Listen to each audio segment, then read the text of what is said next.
ঠিক আছে, তাহলে আমরা আজকে মানব পাচার প্রতিরোধ ও দমন আইন 2012, এই আইনের গুরুত্বপূর্ণ ধারাগুলো আজকে পড়ে ফেলবো একদিনে। তো এখানে সবার আগে যেটা জানার বিষয়, 2012 সালে যতগুলো আইন প্রণয়ন হয়েছে এর ভিতরে এই আইনটা 3 নাম্বার সিরিয়ালে পাশ করা হয়েছে। এজন্য এই আইনটা হচ্ছে 3 নং আইন। এখানে অধ্যায় আছে এই মানব পাচার প্রতিরোধের, এখানে টোটালে 60টা অধ্যায় আছে এই আইনটায়। আর 60টা অধ্যায়ে 48টা ধারা আছে। 48টা ধারা আছে।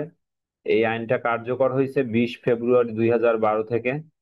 কার্যকর হয়েছে, মানব পাচার আইনে প্রচুর মামলা হয় বর্তমান প্রেক্ষাপটে, এবং হচ্ছে আপনারা জানেন যে এখন একটু মানব পাচার আইনে একটু মামলা কমছে। এর কারণ হচ্ছে একটা আইন হয়েছে বৈদেশিক কর্মসংস্থান, অভিবাসন, এই আইনের কারণে একটু কমছে। তাহলে আমরা এখান থেকে যেটা পড়বো সেটা হচ্ছে, আমরা মনে হয় শীটের দিকে একটু তাকালে ভালো হবে। আমাদের শীটে আছে মেবি 2-10 নাকি, হ্যাঁ।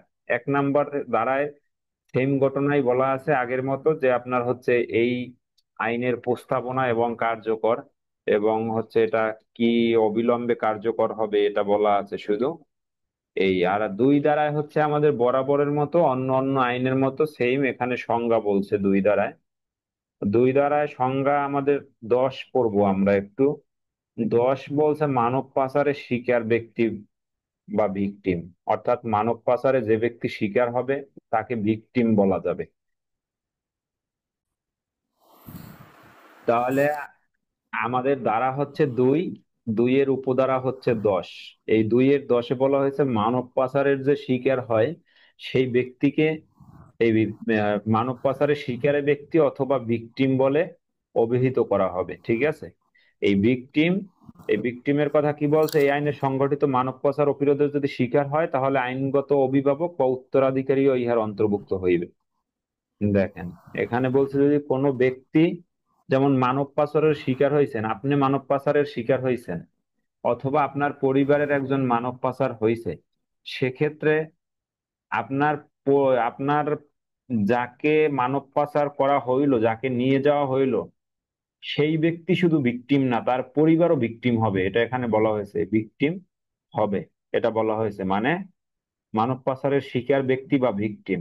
ঠিক আছে, ভিকটিম মানে হচ্ছে, তাহলে কথা হলো যে ভিকটিম মানব পাচারের শিকার হলো তার পরিবারও মানব পাচারের শিকার হয়েছে বলে অভিহিত হবে। এটা বলা হয়েছে 2-10 দ্বারা, কারণ তারা উত্তরাধিকারী, কারণ তারা হচ্ছে কি উত্তরাধিকারী।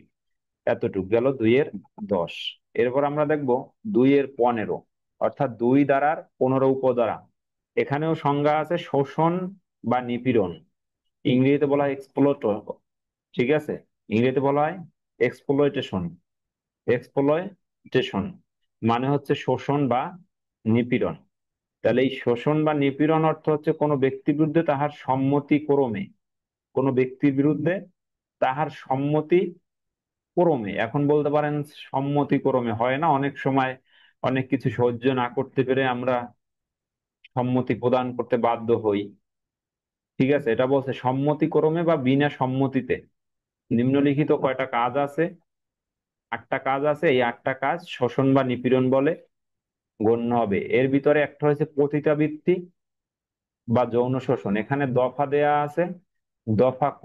এর আগের ক্লাসে বলছিলাম দফা কি আর হচ্ছে উপধারা কি। তাহলে এখানে দফা কতে বলছে পতিতাবৃত্তি, যৌন শোষণ, নিপীড়নের মাধ্যমে কোনো ব্যক্তিতে শোষণ করা, এটা নিপীড়ন। সে পতিতাবৃত্তি করুক আর যৌন নিপীড়ন করুক, এটা একটা শোষণ বা নিপীড়ন।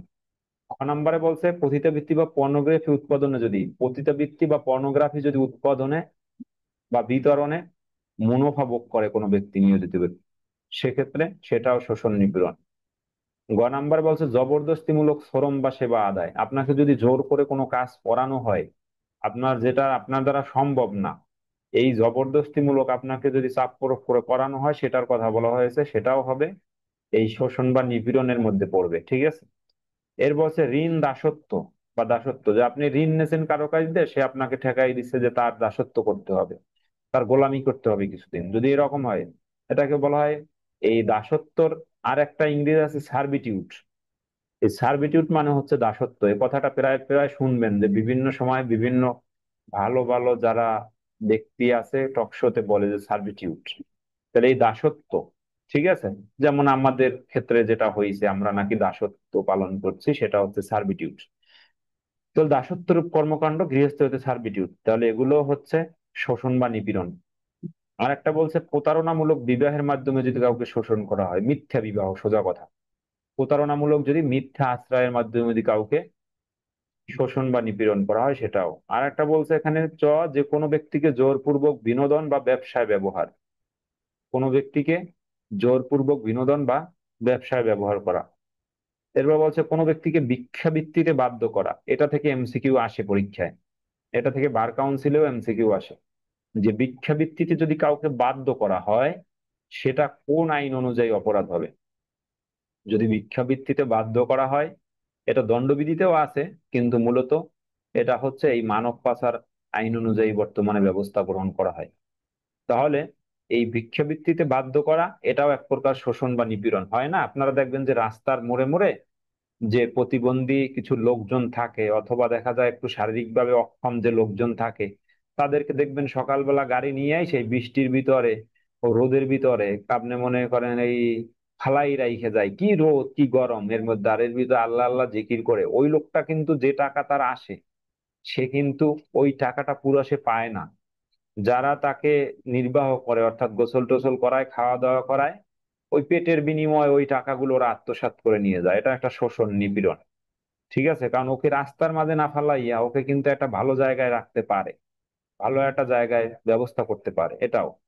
আর একটা বলছে ব্যবসা করিবার উদ্দেশ্যে যদি অপরের অঙ্গ প্রত্যঙ্গ হানি করা হয়, হয় না? ব্যবসা করার ক্ষেত্রে যদি অপরের অঙ্গ প্রত্যঙ্গ হানি, মানে হাত পা কাইটে ফেলানো হয়, বা যদি কাউকে বিকলাঙ্গ করা হয়, কোনো অংশ কেটে ফেলা হয়, সেটাও শোষণ বা নিপীড়নে পড়বে। তাহলে এটা বলা হয়েছে 2-3 উপধারার 8টা দফা আছে, সেটা বলছে।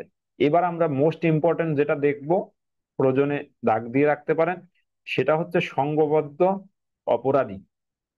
সংঘবদ্ধ অপরাধী, এটাকে ইংরেজিতে বলা হয় অর্গানাইজ ক্রাইম। অর্গানাইজ ক্রাইম মানে হচ্ছে সংঘবদ্ধ অপরাধী। একটা জিনিস মনে রাখবেন, মানব পাচার, তারপর মানি লন্ডারিং, তারপরে এই যে বিদেশে পাঠায় আপনার অভিবাসন, বৈদেশিক সংস্থায়, এগুলো সংঘবদ্ধ অপরাধ। এগুলো সংঘবদ্ধ অপরাধ। এখন সংঘবদ্ধ অপরাধ কোনগুলো? যেগুলো কোনো ব্যক্তি একার দ্বারা সম্ভব হয় না। যেমন চুরি একার মাধ্যমে সম্ভব হয়, ডাকাতি একার মাধ্যমে সম্ভব হয় না, ডাকাতিও একটা সংঘবদ্ধ অপরাধ। তাহলে এই বিষয়গুলো যেমন আছে, এগুলো একটা যেমন যা চেক জালিয়াতি, তারপর মনে করেন আপনার জাল টাকা, এখন ম্যাক্সিমাম ম্যাক্সিমাম অপরাধী হচ্ছে এখন হয় অর্গানাইজ ক্রাইম, মানে সংঘবদ্ধ অপরাধ। তাইলে এই সংঘবদ্ধ অপরাধ বলতে কি বুঝাইবে? বলছে যে জাতীয়তা এবং অবস্থান নির্বিশেষে দুই বা ততোধিক, তাহলে এটা মনে রাখেন, দুই বা ততোধিক ব্যক্তি, দুই বা ততোধিক ব্যক্তির কাঠামোবদ্ধ, কাঠামোবদ্ধ মানে হচ্ছে সবকিছু মিলে একাত্রে স্ট্রাকচার মূলক, ঠিক আছে? দুই বা ততোধিক ব্যক্তির কাঠামোবদ্ধ কোন সংগঠন, দুই বা ততোধিক ব্যক্তির একটা সংগঠন আছে, অমুক দল বা অমুক মনে করেন যে একটা সংস্থা, এরকম একটা তারা নাম দিছে, বা অমুক হচ্ছে সমিতি। তাইলে সংগঠন যাহা নির্দিষ্ট কাল পর্যন্ত সক্রিয়, যাহা নির্দিষ্ট কাল পর্যন্ত সক্রিয় মানে নির্ধারিত দিন তারিখ পর্যন্ত, যাহার সদস্যরা এই আইনের অধীনে কোনো অপরাধ সংগঠনের উদ্দেশ্যে কাজ করে।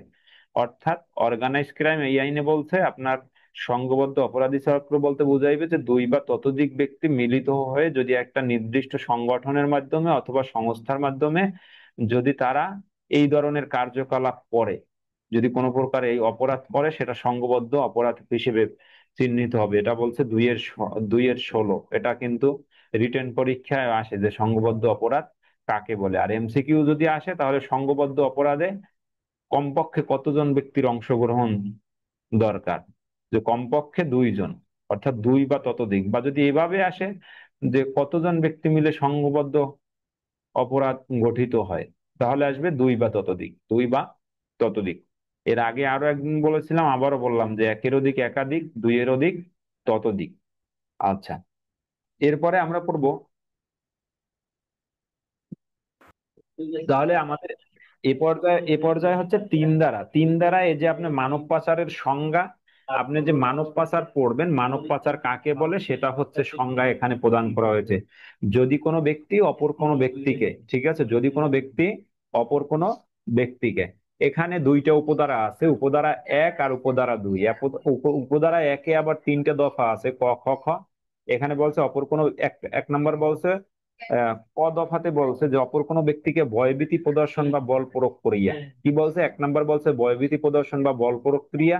2 নম্বরে বলছে প্রতারণা করিয়া উক্ত ব্যক্তিকে, ব্যক্তির আর্থ সামাজিক বা পরিবেশগত অন্য কোনো অসহায়তাকে, অন্য কোনো অসহায়ত্বতাকে কাজে লাগাইয়া, হয় না অনেক সময় অসহায়ত্বতাকে লোভ দেখাইয়া প্রলোভন দেখাইয়া তারপর বিদেশে পাচার করে দেওয়া হয়। বা পাচার কিন্তু শুধু বিদেশে না, দেশে বিদেশে উভয়ই হতে পারে। মনে করেন আপনি বরিশাল থেকে একজনকে, তাকে ফুসলাইয়া তার অসহায়ত্বের সুযোগ নিয়ে চট্টগ্রামের একজনের কাছে রেখে দিলেন, ওখানে বন্ধক রেখে দিল, ওখানে মেয়েটা হচ্ছে কাজ করতেছে এবং হচ্ছে ওখানে শোষিত হচ্ছে, বা একটা ছেলেকে নিয়ে গেলেন, সেক্ষেত্রে এটা কিন্তু মানব পাচার হবে।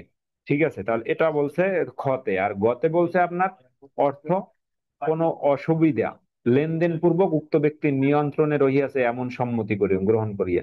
অর্থাৎ তার সাথে যে চুক্তি হয়েছে যে অর্থনৈতিক লেনদেনের কারণে সে কাজ করবে, এখন তার সাথে যে চুক্তি হয়েছিল সে সেখানে যাওয়ার পরে সে চুক্তির কিছু অংশ খর্ব করিয়া সে হচ্ছে তার ওখানে আটক রাখিয়া কাজকর্ম ঠিকই করতেছে, যেটা ক্ষেত্রে হয় সেক্ষেত্রে এটা হচ্ছে মানব পাচার বলে গণ্য হবে। এটা বলা হয়েছে 3-এর 1 দ্বারায়। তাহলে তিনটা অপশন বলছে, 1 নম্বর বলছে ভয়ভীতি প্রদর্শন ও বল প্রক্রিয়া, 2 নম্বর বলছে প্রতারণা করিয়া বা হচ্ছে উক্ত ব্যক্তির আর্থ সামাজিক অথবা পরিবেশগত বা অন্য কোনো অসহায়ত্বকে কাজে লাগাইয়া।